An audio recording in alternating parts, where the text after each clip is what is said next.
Hey guys, how's it going? It's John J. Barton here, and today we're going to be making a pork butt. I have a half a pork butt here, you probably saw on the title, but we're going to be smoking this thing, and it is April 3rd, 2020, so we are right in the middle of the coronavirus pandemic. And I am actually making half of this will be for me and my wife, and then me and my wife are making a meal for a good friend of ours who's a nurse. He's an ICU nurse, so he is right in the middle of this thing, he and his family, and we wanted to help him out, and because they're working hard helping us out, so in the hospital, helping those we know and love make it through this hard time, so we're gonna make this for them and try to serve them. But anyways, I wanted to make this video and kind of show you guys my process of smoking this pork butt. I have there are 100 different ways that you could cook this to get pulled pork. 100, probably thousands of different ways, but this is my process, what I like. If you've been doing this a long time, you got your own opinions, and that's great, but I just want to show you guys how easy this is. This really isn't that hard, and how I like to do it, and maybe it'll inspire some of you guys to learn how to do it. So anyways, so get your piece of meat. This here is a 7.6, so 7.5 pound half pork butt. This will feed probably 10 to 12 adults. If you had them over one night and you guys want to eat barbecues, probably feed about 10 or 12. A full pork butt, gonna feed 20 to 25. You're going up from there if you want to do two. There's lots of different ways to do pulled pork. This is a butt. This is going to be one of the fattier, more fat and more juice in there. In this, one of my favorite restaurants uses the loin, the pork tenderloin. They smoke it and then they pull it. It's a less fattier type if you want to go with a less fattier meat. But if you cook this right, then fat's going to render off and it's going to taste really good. So my process, basically, I have an electric smoker. It's basically like a little oven, kind of, or I guess a big oven, you'd say. It's got an element in the bottom that heats it to whatever temperature I set it to. I can use my phone, use the control panel on the smoker.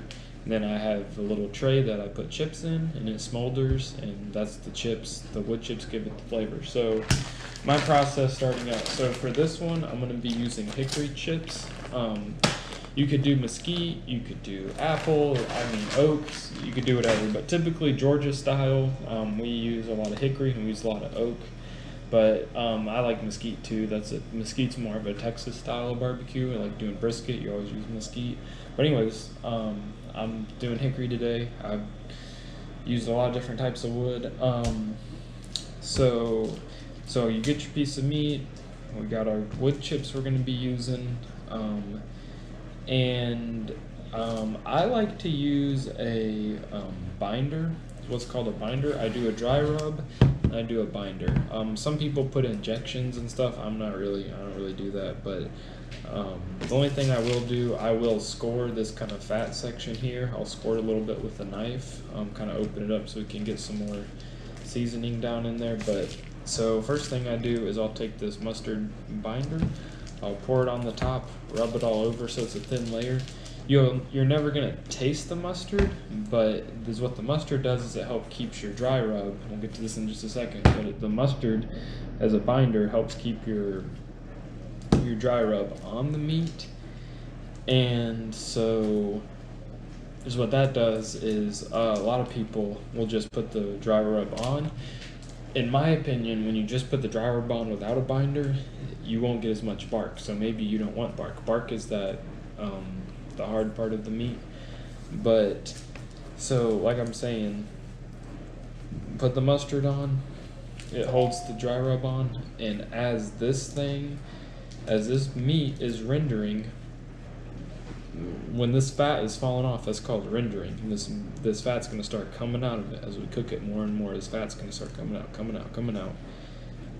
That binder, in my opinion, will help hold the dry rub on. But okay, so I'm not sure if you can see me or not, but we've got our pork butt in here. Sorry for the background noise. I'm running the dishwasher right now, cleaning up from tonight's dinner. But anyways, I'm just gonna cut this mesh away. This is butcher's twine. If you prefer, you could cook it with this on it. It's not gonna make a hill of beans worth of difference in cook time or whatever. But the one thing it will, like allowing it to spread out like this, will kind of, I think it'll make more bark in my opinion. But anyways, so let's see here. One mustard, I got another mustard there in case I need it. But anyways, I'm gonna roll it over like this. I'm gonna leave this fat on here because when this fat renders and it falls in, it's gonna make more flavor. I'm gonna put a pretty deep score in there. And put about 3 of them in here. Again, you don't have to do this, but just how I like to do it. I'm gonna be cooking it in this half steam tray. This is like a half size steam tray, and this will be really good. Don't puncture it with your knife if you choose to cut it, but this butt rub. Before I put the mustard in, I'm just gonna try to get some of this butt rub down in there. It doesn't matter, you could put the mustard on your binder on first, but I'm trying to get this in here well before it's all mustardy. But anyways, alright. So got some butt rub in there. I don't know if I mentioned this, but the butt rub you can pick up at Costco.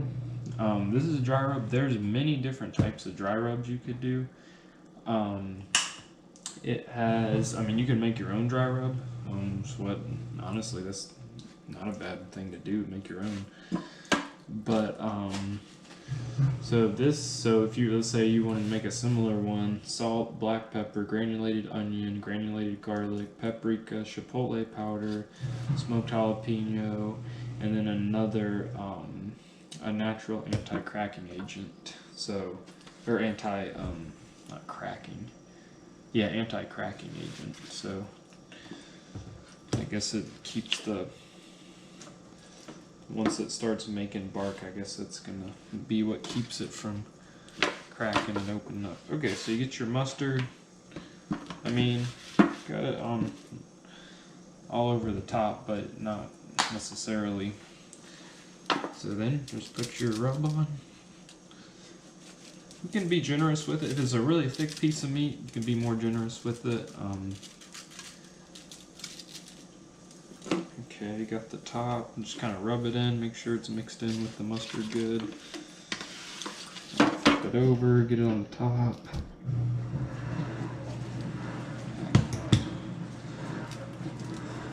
Mix it around. Put it on your sides. Make sure you want everywhere to have it. So then now we'll flip this bad boy over. Put mustard on here.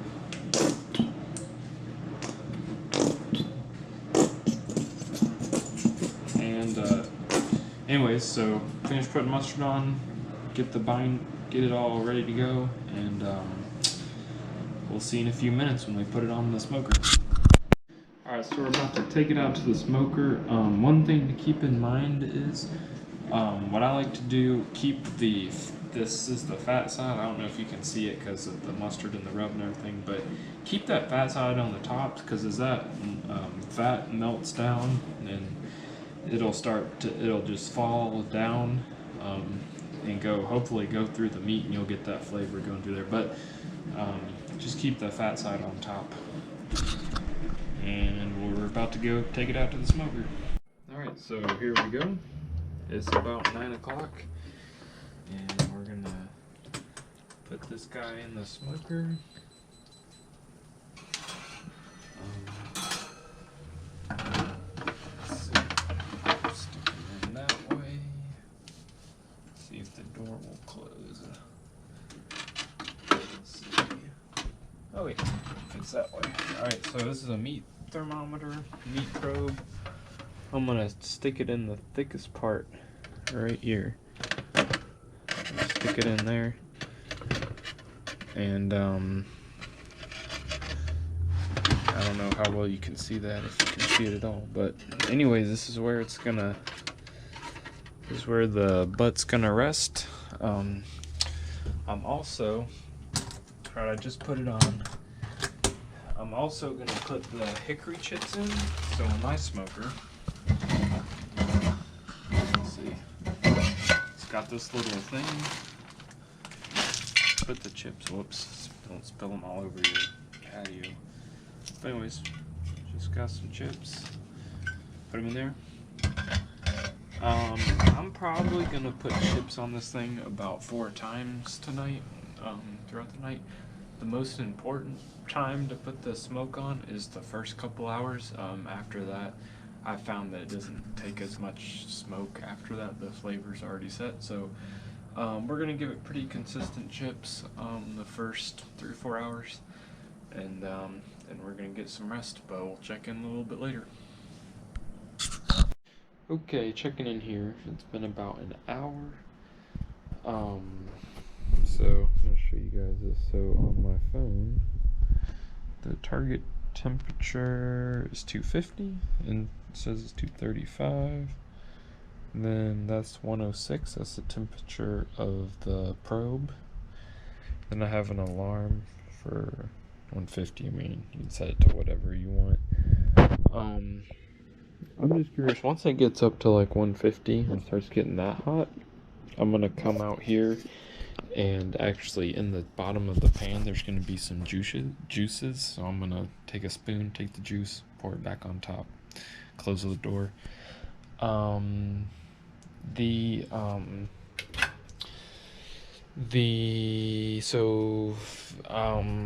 gonna throw some more chips on because it's been about an hour, and so the first couple hours I'm gonna try to put chips on about every hour. So yeah, so that's what we got going on, and we'll check in later. Alright guys, it is pretty early in the morning. It's about almost 3. And we're gonna put some more chips on, and we're also gonna open it up and take a look.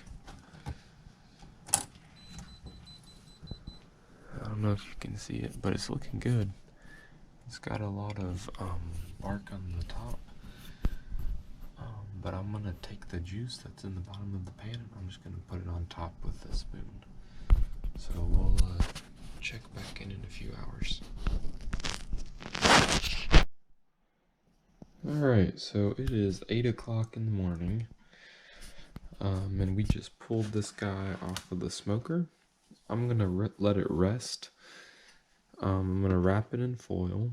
I'm gonna let it rest in the pan for a couple hours, maybe 2 hours before I pull it. I think, honestly, it's so tender right now, I think I could pull it now and be fine, but I just want to let it rest. Because, like I said, this is for dinner tonight, and it's already 8 o'clock. It's only 8 o'clock in the morning. I thought it would take a lot longer based on the one that I did previously last weekend, but evidently not. So I don't think I explained this very well, but basically what we're looking for is we want the internal temperature of the meat to be 200, 205. So we cooked this one till the internal temp was 205, and is what that allows so pork is, the FDA says that pork is safe to eat after 145 degrees, but allowing your butt to get to 205 it releases all the collagen and I guess collagen, I don't know, but all the stuff inside the meat that holds it tight together. So um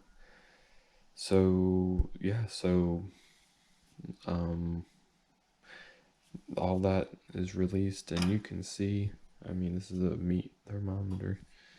If I just like stick it in here, it just slides right in and out, and you can, like, this meat is so soft right in here. You can see that. But anyways, we're gonna let it rest for a little while. I'm gonna actually wrap it in foil, stick it in the oven just so it kind of stays kind of warm in there. Not trying to, again, we're not trying to cook it anymore, but just let it rest at the warm temperature, and then we'll pull it out, and we'll next video you'll see us pulling the pork. Alright, so here we have the pork butt. It's been resting. It was covered in foil. It was resting for about 2.5, 3 hours, somewhere in there. But last thing we're gonna do, we're gonna pull it, and I'm gonna stick it in the crock pot on warm, just because we are not planning on eating it for a few hours. But I mean, it's ready to eat. I mean, if you were cooking it for your meal, it'd be ready to eat. So this part is just the fat. I don't care for eating the fat, so I'm just gonna set off to the side. I might try to get this bark off, maybe save some of it because that's pretty tasty there. But anyways, let me see, get a fork out. So yeah, so you're just gonna want to take the meat and just kind of separate some of the fat from it, and then we're gonna throw it in the crock pot here. So this is all fat right here. Little pieces of meat. So that's a tasty piece of meat right there. Covered in the fat from the pork. But yeah, you need to wear, so typically with food you should be wearing nitrile. With the coronavirus you can't find gloves anywhere, and all I had laying around was latex, but I did wash the glove before I used it, in case there was any powder on it or anything. But yeah, so I mean, this is what you want. You want the pork to just fall apart like this, and it's good. Good piece of meat right there. Alright, hope you guys enjoyed, and good luck cooking your own.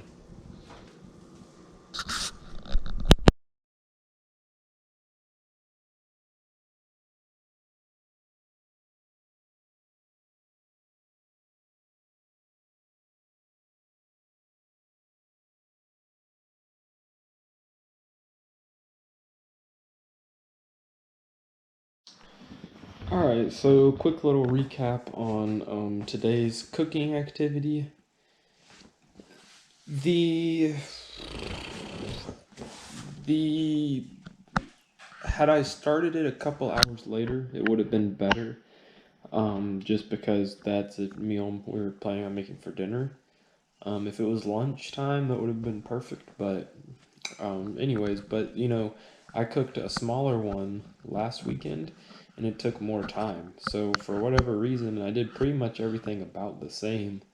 I think I opened the door a few more times for the one I did last weekend, but maybe the door of the smoker, maybe that made it take longer.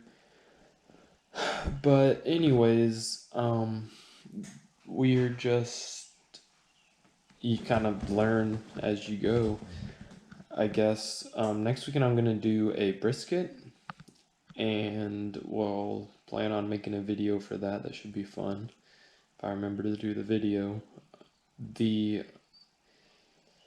The last thing I wanted to talk about was like what kind of grill you have, or what kind of smoker you're using, your setup there. You can see mine. Obviously, you saw it earlier in the video. It is a electric. It's a Masterbuilt. It runs about $300. That one is a good. I think it's a good value for the price that you pay for it. Especially if you live somewhere like I do in a condo where you can't have a regular grill. I actually own a green egg. It's currently at my parents' house. I don't know if I mentioned that before or not, but the charcoal one. So let's examine the three grills and talk about those. Number one, the electric grill. I'll give pros and cons in my experience with it. The electric grill is pretty easy. A lot of women would be intimidated by a grill with charcoal or an open flame grill, and that's fine. Maybe electric is good for that. In my opinion, electric is by far the easiest. I also think I don't have very much experience with them, but I think that pellet grills would be pretty similar because, from what I understand, you just pour the pellets in, turn the grill on, and it basically works like electric, but it's burning those little wood pellets. Um, the charcoal grill is definitely the most labor intensive. Now, for me, and in my opinion, charcoal, if I could only have one, charcoal or electric, I would choose a charcoal because I enjoy having that charcoal, and for me, it's more of a sport. Like, I enjoy cooking that way. The electric is definitely easier. I cooked all night. If I would have cooked on the charcoal all night, I probably would have gotten up once every hour and a half, 2 hours. I only got up once in the middle of the night to check on the electric, put some more chips on. But with the charcoal, I would have been getting up a lot more. Your temperature is a lot more important with the charcoal, so you have to maintain it. And like I said, it is an open flame, so you do have to be careful of that. Um, but cleaning, the electric is pretty easy to clean. The charcoal, my big green egg charcoal smoker slash grill, that one's pretty easy to clean. Just when you're done, all you gotta do is clean the ashes out of the bottom, maybe clean the grates of the grill. Um, Also, you'll have different opinions about keeping the pork butt in the pan. So for me, I like to do it because it gives me a moist meat and keeps the meat moist. Um, a lot of people say no, don't do that. Let put the put it on there and let the juice fall out. Just depends on how you want to do it. Everyone's got a different opinion about it. If you like a drier meat or a more moist. Um, so your wood flavor, that's gonna what wood you choose, wood chips you choose to put in there is going to affect a lot of your flavor as well. I did hickory. Hickory, in my opinion, is more, it's kind of in the middle. It's not like a extremely flavorful, but it's not necessarily a sweet wood. I think that apple is more sweet. Hickory is Georgia style because in Georgia we have hickory trees and we have oak trees.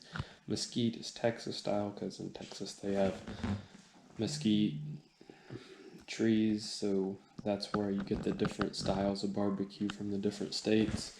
And mesquite, if we were doing a brisket, like you would want to use more mesquite. I guess you could use whatever you want, but traditionally, if you're going that route, when I do my brisket next weekend, I will use mesquite for that. Um, I think that's it.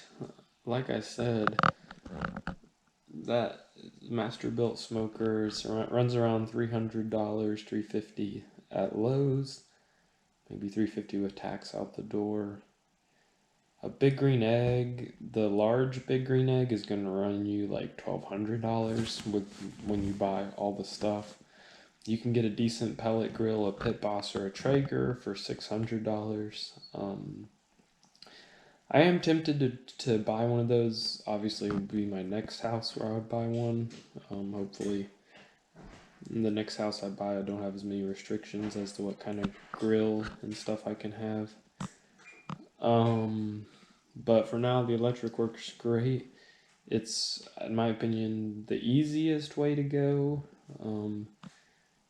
and is probably less intimidating for people who are new to cooking, smoking, grilling, or what have you. So yeah, so hope you guys enjoyed. Hope this inspires some of you guys to try to cook your own barbecue, because if I can do it, I know a lot of you guys who are scared to could definitely do it. It's pretty easy, but just, it's learning experience. Don't expect to have like the best barbecue ever on your first try, but hope you guys enjoyed it, and we'll see you later with another video. Again, I'm planning to do a brisket, so stay tuned for that. We'll see you later. Have a good one. Hey, one last thing I forgot to mention. Well, two things. There is a difference. There's also one other type of grill I didn't mention. That's a stick burning grill. A lot of times they'll have like a small box offset from the grill and smoker part. A lot of people use those. I've never really cooked a whole lot with that, but in my opinion, it's probably the hardest and most labor intensive, more so than a charcoal, than a green egg, or that type. But that's also a viable option. Those will be more expensive because you're going to burn a lot more fuel. You're going to have to put like little tiny logs on it to keep the smoke going, and keep the heat up. And that's going to be pretty labor intensive, checking the temperature. But I have a good friend that uses that, and he makes some really good stuff. He makes really good briskets and really good barbecue. The last and final thing I want to mention is I did a half butt. If you're cooking for any more than like 15 people, just go ahead and get a full butt. But we're only cooking really for 4 people today, so no need to do that much. But you could take that smoker and you could probably put 3 full butts in it. That's going to increase your cooking time a little bit, but it's always an option that I like to have. So plenty of capacity. So realistically, on that little smoker, I could cook for, if we were just doing pork butts, we could cook for 60 people maybe. But anyway, so kind of cool. A lot of different ways you could do it. But hey, everyone's got their own style and what they like to do, so good luck. Like I said, I hope you guys found this interesting, and I hope it inspires some of you guys to go out and try to start cooking on your own. So have fun, stay safe out there, stay away from people with all this coronavirus going around, and enjoy some good barbecue. Thanks for watching.